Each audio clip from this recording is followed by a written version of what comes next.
Setelah berminggu-minggu aku nggak bikin konten dan akhirnya aku kangen juga dong. Pernah nggak sih kalian ngalamin seperti yang aku rasakan kemarin-kemarin? Jadi kemarin-kemarin itu aku males banget, bener-bener yang kayak nggak semangat buat bikin konten, nggak semangat buat ngapa-ngapain, bahkan kadang beberes pun kayak kehilangan semangat gitu. Nggak tahu ya kenapa. Dan kalau udah ngalamin seperti itu, biasanya aku tuh nggak mau maksain diri ya. Jadi aku ambil jeda sejenak. Aku lebih milih ngelakuin hal-hal yang memang aku pengen kerjain aja gitu. Jadi kalau udah mulai bosan, udah mulai jenuh banget dengan rutinitas sehari-hari, biasanya aku tuh langsung cari aktivitas yang lain ya teman-teman, dan nggak maksain diri gitu. Nggak coba untuk ngelawan rasa jenuh aku atau ngelawan rasa bosan aku, tapi aku biarin aja. Karena pernah ya aku nyoba buat ngelawan semua perasaan-perasaan, rasa nggak mood, rasa nggak termotivasi dan males banget kayak gitu. Dan alhasil bukannya malah semakin hilang ataupun berubah jadi lebih baik, malah aku semakin berlarut-larut bosan gitu teman-teman. Jadi berdasarkan pengalaman yang sudah-sudah, jadi kalau aku udah mulai hilang motivasi, udah mulai nggak semangat, aku biarin aja. Jadi aku alihkan ke aktivitas yang lain ya. Jadi aku nyari kegiatan yang baru gitu. Dan ternyata itu lumayan berhasil ya teman-teman. Akhirnya setelah aku ngambil jeda dan melakukan aktivitas di luar rutinitas yang biasanya aku kerjain, itu malah bisa bikin aku mood lagi, bisa bikin aku jadi semangat lagi gitu teman-teman. Nah, gimana dengan kalian? Kalian pernah nggak ngalamin yang aku rasakan seperti kemarin-kemarin? Kehilangan mood, nggak termotivasi, terus bosan dengan rutinitas sehari-hari IRT yang cuman beberes di rumah, atau cuman kayak rutinitas itu lagi, dan itu lagi gitu ya. Dan nggak apa-apa sih kalau sesekali kita ngerasain nggak mood, sesekali terus kita ngerasain bosan banget, jenuh banget. Itu manusiawi ya teman-teman. Karena IRT juga manusia kan, sama seperti manusia-manusia yang lainnya yang bisa kehilangan semangat ataupun jadi agak bosan, ngerasa jenuh dan males ngapa-ngapain ya. Jadi nggak usah terlalu keras sama diri sendiri. Nggak apa-apa kok ngambil waktu jeda, ngambil waktu istirahat, dan nggak apa-apa juga kita nyoba hal-hal yang baru yang biasanya belum pernah kita lakuin, nggak kita kerjain, selagi itu tetap bermanfaat, tetap positif, dan bisa mengembalikan semangat kita buat beraktivitas. Nggak apa-apa banget ya teman-teman. Dan seperti kali ini aku bisa kembali semangat lagi buat ngurus tanaman-tanaman aku ya. Itu karena aku kemarin beberapa hari yang lalu ngambil jeda ya teman-teman. Jadi aku bener-bener ngelakuin aktivitas yang di luar kebiasaan. Hal-hal yang biasanya nggak aku kerjain di rumah, biasanya aku coba-coba aja. Dan itu ternyata lumayan berhasil ya teman-teman, buat ngembaliin mood aku yang timbul tenggelam gitu. Dan pengalaman aku ini bener-bener bikin aku jadi kayak pengen aku bagiin gitu ke IRT yang lainnya ya, karena aku tahu bahwa yang aku alamin ini bukan cuman aku aja gitu. Banyak IRT di luar sana yang kadang juga nggak mood, kehilangan semangat buat mengerjakan semua rutinitas sebagai IRT di rumah ya, kayak beres-beres, kayak menata rumah, dan kayak ngurus anak, ngurus suami, dan lain sebagainya ya teman-teman. Jadi nggak apa-apa ya kalau kita sesekali ngerasa bosan, ngerasa jenuh, itu manusiawi kok, nggak usah terlalu keras sama diri sendiri ya. Dan perasaan ini tuh udah berkali-kali ya aku alamin teman-teman. Jadi memang aku termasuk IRT yang moodnya itu naik turun gitu ya. Kalau lagi rajin ya rajin banget, kalau lagi semangat ya semangat banget. Terus kalau lagi hilang semangatnya itu tiba-tiba ya males banget gitu mau ngapa-ngapain.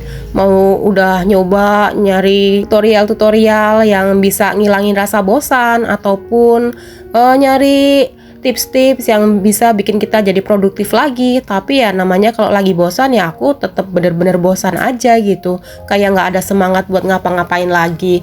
Jadi ya karena aku udah ketemu gitu caranya. Jadi kalau setiap kali aku udah mulai nggak semangat, udah mulai bosan, udah mulai nggak termotivasi buat bikin konten, buat ngurus tanaman dan lain sebagainya seperti ini, biasanya ya udah aku ikutin aja, aku ngambil jeda dan aku nyari kegiatan yang lainnya. Nah, gimana dengan kalian ibu-ibu IRT yang ada di rumah? Jadi ini aku sambil repotting ya tanaman hoya, sambil cerita-cerita. Boleh loh kalau teman-teman IRT yang di rumah kalau ada pengalaman juga seperti yang aku alamin kemarin-kemarin ya.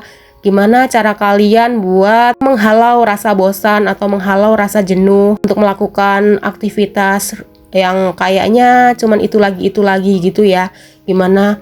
Boleh banget ya kalau teman-teman mau coba sharing atau coba berbagi cara nanganinya, karena aku tahu pasti setiap IRT itu setiap kita pasti punya caranya masing-masing ya, nggak ada yang salah, nggak ada yang benar, yang penting hasilnya itu bagus dan hasilnya bermanfaat positif, bisa ngembaliin semangat kita lagi ya untuk melaksanakan tugas dan tanggung jawab kita sebagai IRT di rumah ya teman-teman. By the way, ini tuh kokopit ya teman-teman. Jadi aku pakai ini kokopit yang udah serbuk kayak gini dan aku beli yang blok kayak gini ya teman-teman, yang udah siap pakai. Ini tinggal aku siram aja dengan air ya, air putih biasa gini teman-teman, dan ini tuh ajaib banget ya. Walaupun sedikit gini aku potek dan aku masukkan air, tuh lihat dia mekar. Dia mekar jadi banyak teman-teman, bahkan bisa 6 kali lipat dari waktu dia kering ya. Tuh, dia mekar terus, kalau kita tambahin air, dia semakin jadi banyak ya. Dan aku suka banget media tanam ini, karena media tanam ini tuh bener-bener bagus buat stek-stek tanaman ya. Jadi kalau kita mau memperbanyak tanaman hias di rumah kita, bisa banget pakai media tanam ini ya teman-teman, karena aku udah coba buktikan sendiri dan ternyata lumayan ngebantu banget buat dia merangsang pertumbuhan akar-akar yang baru ya teman-teman. Dan ini aku mau coba buat nanam tanaman hoya, dan aku mau nyoba buat nanam beberapa tanaman sukulen ya pakai media tanam ini. Dan kemarin-kemarin aku nyoba buat nanam tanaman peperomia. Jadi aku semai peperomia dengan cara stek daun pakai media tanam ini, dan ternyata lumayan sukses ya teman-teman. Kapan-kapan aku tunjukin ke teman-teman ya hasil setekan daun dari peperomia dan pakai media tanam kokopit ini, kokopit serbuk kayak gini ya teman-teman. Dan ini tuh praktis banget buat kita yang suka banget propagasi tanaman hias ataupun memperbanyak tanaman-tanaman hias dengan cara stek batang, stek daun gitu ya. Dan ini tuh ngebantu banget buat numbuhin akar-akar, merangsang akar-akar baru gitu bermunculan ya teman-teman. Dan nggak terlalu harus sering disiram juga kalau udah kondisinya lembab seperti ini. Biasanya aku tuh seminggu cuma 2 kali aja nyiram ya teman-teman, karena ini lumayan lembab dan cocok buat stek batang ataupun stek daun tanaman hias yang kita koleksi ya. Kokopit serbuk ini juga bisa kita campur ya teman-teman, kita mix pakai media tanam yang lainnya. Dan seperti di video kali ini aku coba campur dengan media tanam humus daun bambu ya teman-teman. Ini bagus banget buat pertumbuhan akar, dan kompos humus daun bambu seperti ini kan banyak nutrisinya ya, dan itu bermanfaat banget untuk tumbuh kembang tanaman hias yang kita tanam ya teman-teman. Jadi bagus banget kita campur seperti ini media tanam kokopit yang kita kombinasikan dengan humus daun bambu ya. Ini aku siapkan buat nanam tanaman hoya, karena kemarin itu tanaman hoya aku sempet salah gitu, salah media tanam ya teman-teman. Nah ini udah pas banget kayak gini kelembapannya ya. Dan ini tanaman hoya aku ya teman-teman. Jadi ini tuh kayak overwatering gitu, kebanyakan siram ya sepertinya, jadi busuk akar. Dan aku lihat dan aku perhatiin nih batang-batangnya masih ada yang seger, daun-daunnya juga masih seger. Nah ini media tanam sebelumnya ya, sebenarnya sih lumayan poros, tapi nggak tahu kenapa dia ngalamin busuk akar ya teman-teman. Mungkin media tanamnya kurang steril atau apa, aku kurang tahu. Dan ini aku buangin aja batang-batang yang udah busuk kering seperti ini ya.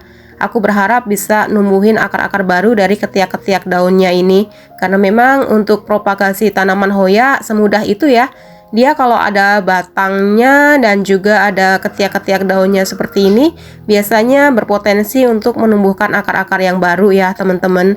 Karena dia titik tumbuhnya ada di sela-sela daun ini, di ketiak daunnya. Jadi dia bisa numbuhin tunas baru, dia bisa ngeluarin akar dari batang-batangnya. Jadi kalau batang-batang tanaman Hoya masih bagus, masih seger, masih ngeluarin getah, itu tandanya masih ada potensi untuk dia tumbuh kembali ya teman-teman. Nah seperti ini. Setelah itu bisa kita tanam dengan menggunakan media tanam yang tadi udah kita siapkan ya teman-teman, kokopit dan humus daun bambu. Simple banget kan? Dan karena ini udah lumayan steril, jadi aku nggak campur, nggak kasih furadan lagi ya. Teman-teman kalau mau ngasih tambahan furadan untuk supaya nggak ada siput, nggak ada cacing dan binatang-binatang yang lainnya, boleh banget. Tapi ini karena udah lumayan steril, jadi aku nggak pakai tambahan-tambahan itu ya teman-teman. Dan kita geletakin gini aja. Kita geletakin gini aja dan dia nanti bisa tumbuh akar-akar dan tunas-tunas baru dari ketiak-ketiak daunnya ya teman-teman. Semudah itu cara propagasi tanaman Hoya. Tinggal kita geletak-geletakin aja ya. Seperti ini teman-teman, dan selesai, semudah itu ya. Ini nggak perlu lagi disiram ya, karena media tanamnya udah lumayan lembab dan kita geletakin aja sampai beberapa hari sampai media tanamnya kering ya teman-teman. Kayak gini. Jadi lanjut aku mau nanam beberapa tanaman kaktus juga ya teman-teman. Tanaman sukulen ya maksud aku. Ini aku skip aja karena durasi videonya lumayan panjang ya. Jadi aku skip aja seperti ini. Aku tanam beberapa tanaman sukulen prolifica ya teman-teman. Ini sukulen-sukulen yang lumayan aku suka karena sukulen-sukulen ini unik ya, cantik, dan aku udah punya beberapa pot di teras yang aku letakin di teras dan semuanya pada tumbuh dengan bagus ya teman-teman menggunakan media tanam itu. Cuman beda sedikit di media tanamnya ya. Jadi kalau tanaman Hoya tadi aku mix pakai humus daun bambu, tetapi kalau media tanam untuk sukulen ini aku mix pakai sekam fermentasi ya teman-teman. Jadi ini cocok banget buat daerah panas. Daerah panas seperti tempat aku tinggal ya. Jadi kalau teman-teman pengen banget punya tanaman-tanaman jenis sukulen, kaktus, dan kalian tinggal di tempat yang daerahnya panas, nggak dingin gitu ya, nggak di dataran tinggi gitu, tetap bisa sih. Dan ada banyak media tanam ya pilihannya yang bisa kita sesuaikan dengan daerah di mana kita tinggal ya. Karena ternyata setelah aku coba sana sini, kita uji coba gitu ya beberapa media tanam, dan yang paling cocok itu media tanam untuk sukulen-sukulen di dataran rendah kayak gini harus yang bisa agak lembab gitu ya teman-teman. Walaupun tanaman-tanaman kaktus dan sukulen itu sukanya yang kering, tetapi kalau di daerah panas ada baiknya kalau media tanamnya itu juga bisa sedikit lembab gitu, nggak harus selalu becek, tetapi bisa menyimpan cadangan air ya teman-teman. Dan ternyata ini lumayan sukses di daerah aku ya. Dan lihat dong, sukulen-sukulen aku gemuk-gemuk banget seperti ini ya teman-teman. Ini aku letakkan di halaman ya, halaman mungil yang luasnya nggak seberapa, tapi tanaman-tanamannya lumayan tumbuh subur ya teman-teman. Sekian dulu ya teman-teman cerita aku dari awal sampai selesai, semoga bermanfaat. Semoga sharing aku kali ini di video ini bisa membuat teman-teman kembali semangat dan bisa menemani teman-teman di aktivitas sehari-hari ya. Yuk tetap semangat, tetap produktif, dan nggak apa-apa kalau sesekali kita ngerasain bosan, ngerasain nggak mood, nggak apa-apa, nggak usah terlalu keras sama diri sendiri ya teman-teman. Jadi kalau teman-teman mau nerapin tips yang aku bagikan di awal tadi, gimana cara aku untuk menangani rasa bosan, hilang mood, dan tidak termotivasi untuk melakukan aktivitas rutinitas sehari-hari, ya caranya dengan mengambil jeda, melakukan aktivitas di luar kebiasaan yang intinya nyoba hal-hal baru gitu teman-teman. Dan ternyata itu bisa ngembaliin mood kita lagi seperti awal ya. Jadi lumayan sukses aku terapin di kehidupan aku ya teman-teman. Jadi selamat mencoba teman-teman. Semoga selalu bahagia, sehat selalu ya. Bye-bye.